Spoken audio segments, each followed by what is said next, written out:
Matinding plano na possible gawin ng Lakers, yan ang ating pag-uusapan. Final seconds. Bryant for the win. Bang! Ito na mga idol ang matyagang plano ng Lakers para daw manalo ng championship. Nabalak na nilang kunin sila DeMar DeRozan, Nikola Vucevic at Kyle Lowry. Na ang una nga daw na kailangan gawin ng Lakers ay ang matyagang antayin si Kyle Lowry. Lalo at malaki ang chance na mabuyout ito ng Charlotte Hornets. Na ang priority daw kasi ng kanilang kupunan ay ang magtanking sa ngayon. Kaya malaki daw ang chance ng Lakers na makuha itong si Kyle Lowry. Lalo at 7 sa mga contender team sa ngayon ang hindi ito pwede makuha, kaya may advantage talaga dito ang Lakers. Ito nga ay ang mga kupunan ng Golden State Warriors, Los Angeles Clippers, Boston Celtics, Milwaukee Bucks, Miami Heat at ang Denver Nuggets. Na ito daw talaga ang kailangan ng Lakers para sa kanilang bench unit ang magkaroon ng floor general. Bagay na bagay nga daw itong maging backup point guard ni D'Angelo Russell. Na kayang-kaya nga daw ni Kyle Lowry ang gumawa ng mga outside shots, bumantay, kumuha ng mga charge at magdala ng veteran leadership. Lalo at ngayong season ay nag-a-average ito ng 8 points, 3 rebounds at 4 assists per game. Na may shooting naman na 38% sa 3-point area noong naglalaro pa ito sa Miami Heat. Ang susunod naman daw na maaaring gawin ng Lakers ay gumawa ng blockbuster trade sa Chicago Bulls. Na maaari nga daw nilang makuha sila DeMar DeRozan at Nikola Vucevic. Habang makukuha naman ng Chicago Bulls sila Austin Reeves, Rui Hachimura, Gabe Vincent, Jalen Hood-Schifino at ang 2029 first round pick. Dahil daw sa trade na ito sa Lakers ay mas lalaki daw ang chance nilang manalo ng championship.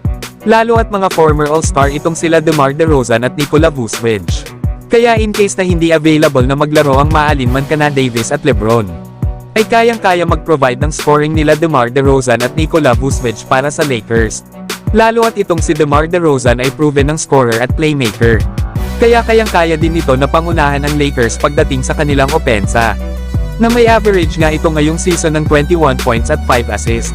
At meron naman itong 46% shooting sa field. Pangatlo nga ito sa NBA pagdating sa kanyang mid-range shot. Maaasahan nga din ito ng Lakers pagdating sa mga crucial moments, lalo at mahusay itong mag-isolation. At para naman dito kay Nikola Vucevic ay lalo ngang lalakas ang frontcourt ng Lakers. Kilala nga ito bilang skilled na big man na kayang ma-stretch ang floor.